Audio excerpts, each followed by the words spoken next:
But to show you how bad the fake news is, some of the Gold Star families, you probably read this over the last couple of days, and you know, a lot of people say, sir, don't hit down on them, the fake news. Don't hit down, sir, don't even mention. I said, should I mention it? Don't hit down. Well, but it became sort of a story. So I always like to mention it, because if you don't mention it, our supporters don't really know what to believe, and they sort of believe this stuff.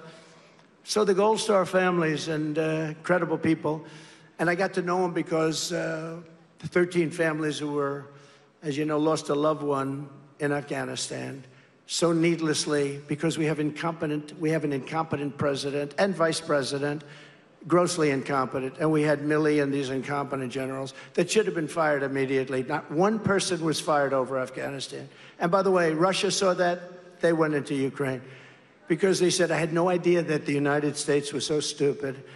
So, and you know, when I was running that, I spoke to the leader of the Taliban. They run the whole deal. And I said, Abdul, don't even think. Don't do it, Abdul. Don't do it. Because they were shooting, they were killing our people. And they were really killing them previous to me and Obama. They were killing them in the Obama administration and with Biden. But how did he do in the debate? A friend of mine said, sir, what did you do?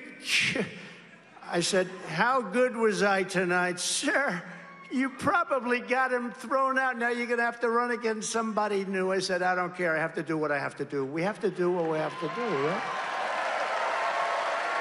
And I look forward to the debate with her.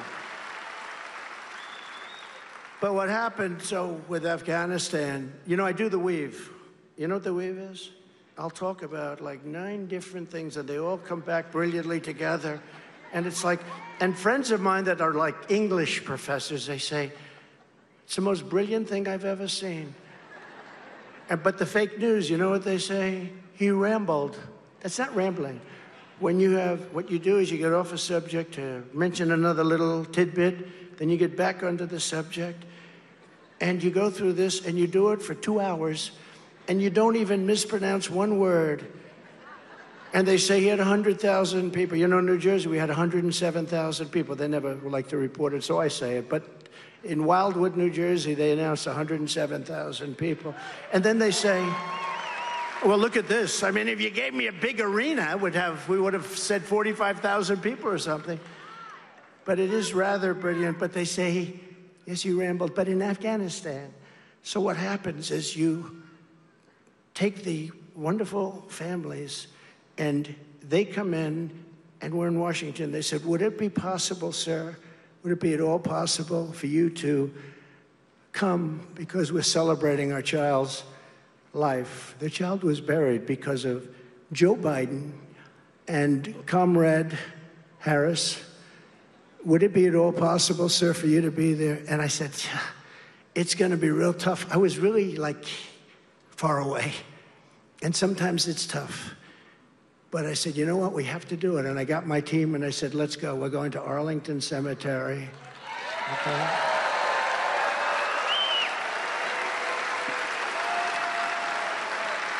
I said, we're going to Arlington. Because, again, I got to know these people. Because, honestly, they would send me death certificates of their child. They said, sir, would you sign it? Please sign it. We refuse to accept his name on this death certificate. They said he killed our child, and honestly, the incompetence killed their children. The incompetence, gross. And by the way, they lost almost 500 people that day, including the other side. They left Americans behind. They're still there. Nobody knows even what happened to them. Think of this. They left $85 billion worth of brand new military equipment that I bought because I rebuilt the entire military. $85 billion worth of equipment behind. They left everything, and they moved the military first. Instead of last, you say, you stupid people, you take the military out last. For 18 months, and a lot of you know this, for 18 months, not one American, after I spoke to Abdul, the leader of the Taliban, not one person was shot.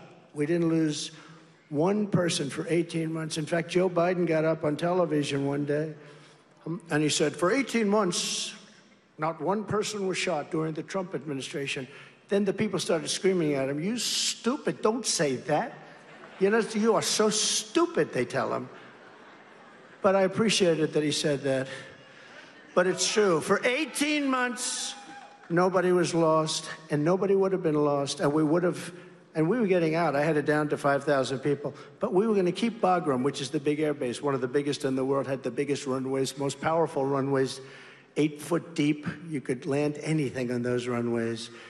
Not because of Afghanistan. We were keeping Bagram for a different reason. 1 hour away from where China makes its nuclear weapons, right? So I got a call from the people. Sir, we're going to be going to Arlington to honor our children who were killed, and they are devastated, the people. I had them over at Bedminster, and they didn't think I'd see them. And they said, do you think we'll see him? And they said, well, we don't know. He'll try and make it. I ended up spending 4 hours late at night listening to music with all of the relatives of the people that were killed, so needlessly killed. And I got to know them. I got to know them, and we were looking at the sky, beautiful place. We're looking at the sky, and we're listening to Elvis, and we're listening to Elton John. We're listening to everybody. And I said, look, your son is looking down at you. And the whole thing was beautiful. And you get to know them. They didn't think I'd see them, but at most I would spend 15 minutes. And I ended up spending many hours. So I got to know them. So they called up and they said, do you think you could be there, sir? I said, I'll try if I can. And we really had to turn things around. Anyway, I got there. And we had a ceremony. We had the changing of the guard. No, we had a beautiful ceremony. And then they said, sir, could you come to the graves? Could you come to the graves? After the ceremony, they said, could you come to the graves? Would that be possible? I said, I will.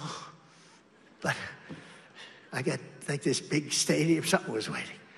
I said, but I'm going to, because those people are the love of our lives. They are the love of our lives, right? And in all fairness, I can say there's the mother's, father's, sisters, the brother, but the various people that we're talking about, depending on who it is, but the various people, they say it to me, I'll say it to you. I mean, I don't think they can ever be the same. I said, is it better now? Because it's 3 years, is it better? No, it's not better. You know, they have an expression, time heals all wounds. But I said, is that expression true? No, sir. Maybe it's worse now, sir. It's devastating. These people are just so devastated. So anyway, we're there, and they said a prayer, different graves, one here, one there. Then they said to me, I'm not surprised. I never even thought about it.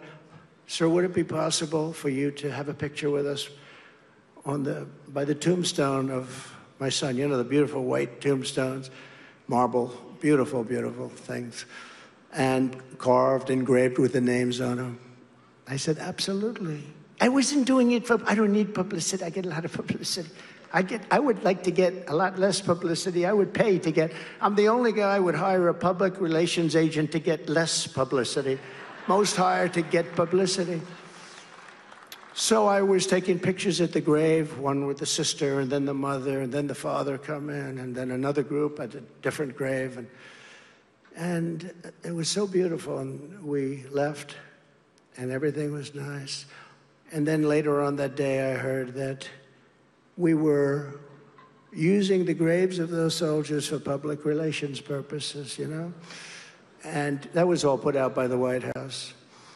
Joe Biden killed those young people because he was incompetent. And then they tell me that I used their graves for public relations services, and I didn't. And I'll tell you what, it was a disgrace. And she was involved. Remember, she said she was the last person in the room, right, when they made the decision. And pulling out was okay, but not pulling out like a bunch of incompetent fools. And that's what they did. We had them in such a great position. But when I took those pictures, it was so beautiful. They were crying. Everybody was crying. They were talking about 3 years ago, because of a grossly incompetent group of generals, and we have great generals. Don't forget, we defeated ISIS entirely with great generals, real generals, not these television morons that you see all the time. But when I saw that, I said, I think I have to talk about it. Now, my people said, don't do it, sir. Don't do it. But if I don't tell you the story, you're going to read. It was front page of the Washington Post, which has lost approximately 57% of their readers over the last 3 years. It was a story in the New York Times, which is losing reader after reader. I'm happy about that. I have to be happy because they truly are the enemy of the people. They are the enemy of the people. They tell false stories about me. That's all they do is they write false stories. They're incapable. I could do the greatest thing. I got to tell you, I ran for office, and they were covering it viciously. But it was front page every day. And then I won. I beat everybody.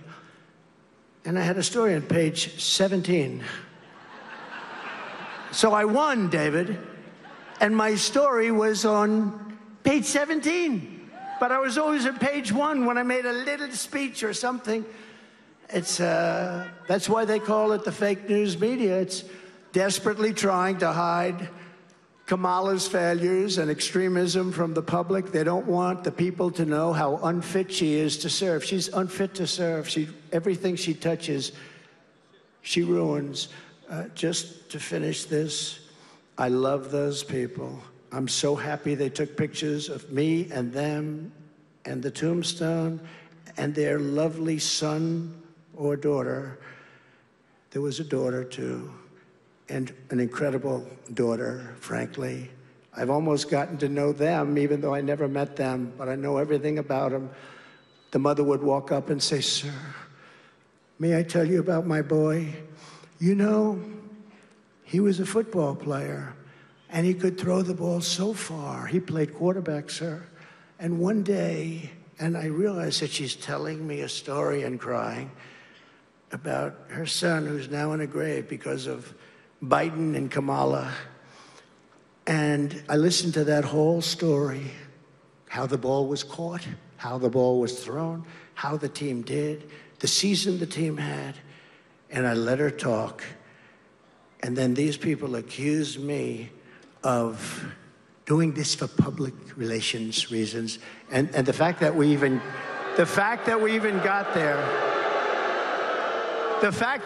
got there, so I just want to, and they were so good. They said, how dare they do that? We asked him. They did ask me. And, you know, they actually came to my defense. It's nice, because sometimes that doesn't happen, too. But they really did. They said, we asked him to be here, and we want him to be there always. And I just think that's great. And we love you all. Thank you.